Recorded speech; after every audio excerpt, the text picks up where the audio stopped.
o semioticista que decide isso. São os textos, tem textos nos quais as flores se comportam conforme esse programa. Podem imaginar, ao contrário, uma poesia moderna, pós-moderna, na qual a flor vai ter desejo, mudar de cor quando quiser para seduzir, vai seguir, até mesmo talvez falar. Então vai ter uma intencionalidade que vai justificar o seu fazer. Nesse caso, ela não cumpre um papel temático, mas exerce uma competência modal. A flor quer, deseja, entender, sabe coisas, memorizar. Então, se torna uma espécie de sujeito antropomorfizado, pode também se metaforizar numa bonita muchacha. Nesse caso, saímos do universo da programação para entrar no da manipulação, porque seduzir e manipular, evidentemente.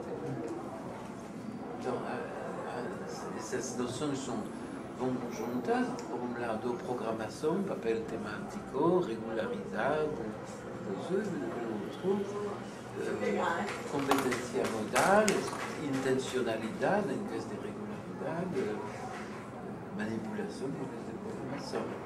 E a partir do momento em que você interage com um ser que tem vontade, consciência, etc., você não pode saber exatamente o que vai fazer, porque se considera que vale a pena, vai obedecer.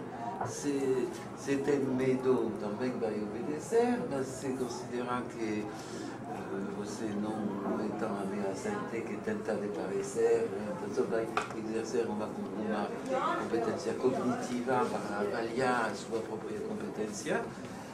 O resultado não jamais é certo por antemão. De antemão. Então, o risco que é maior, mas que apesar disso, muito menor do acaso. Porque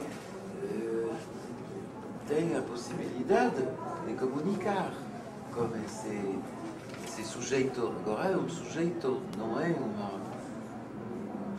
não tem denominação ortodoxa, clássica para o actor que tem somente um papel temático. Pode dizer que é um não-sujeito.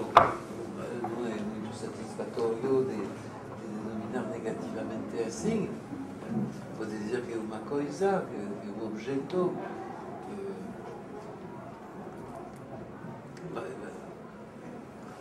Como nesse caso, seria necessário admitir que haja homens, no sentido geral, seres humanos, que sejam reduzidos ao estatuto de não-sujeito, de objeto. Até certo ponto é assim que se passa quando o médico interage com um enfermo, sobretudo se perdeu a consciência.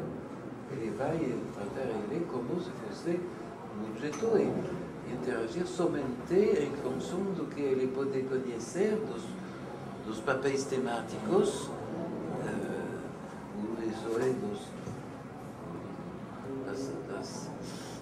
das necessidades biológicas que fazem que a tal pessoa inconsciente vai reagir de tal modo. Depois também, como o regime do ajuste, é outro caso intermediário. Não tem programação.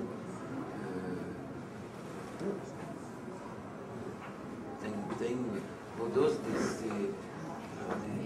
se ajustar. Todo lógico se ajustar.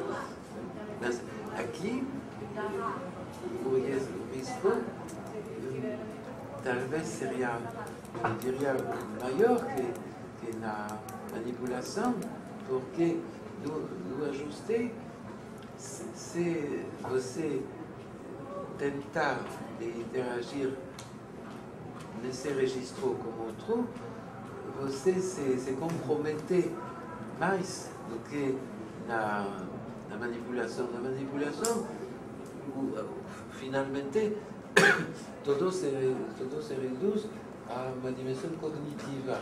Você tenta de persuadir, prometer, ameaçar,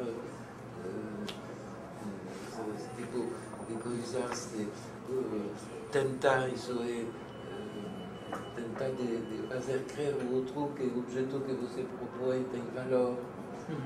Então, a pessoa aqui não se compromete, não se engage pas. Enquanto tal, mesmo se ela promete, bom, professor, não respeitar, evidentemente não é bem, moralmente, oui, mas também não é bem, como dizer, pragmaticamente ou estrategicamente, porque depois a pessoa não acreditará em você, então você perde uma certa coisa, mas uma coisa que não é o próprio ser, não é?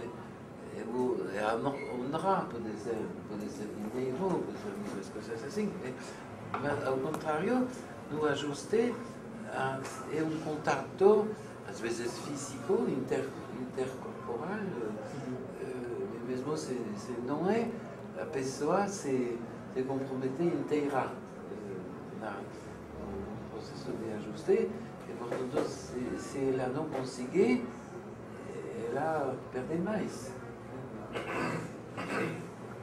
Voilà.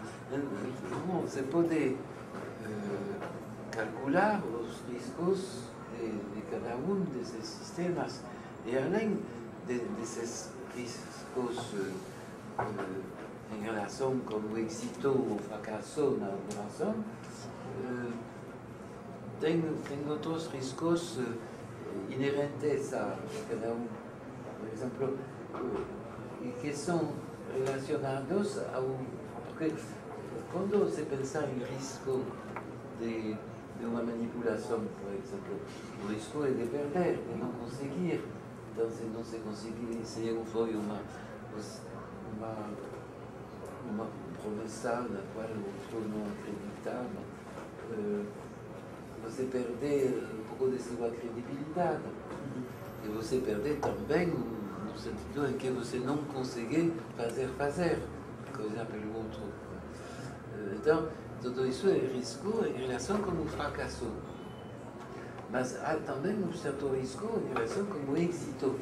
Se você conseguir sempre nas suas manipulações, as manipulações perdem o encanto, se tornam uma programação.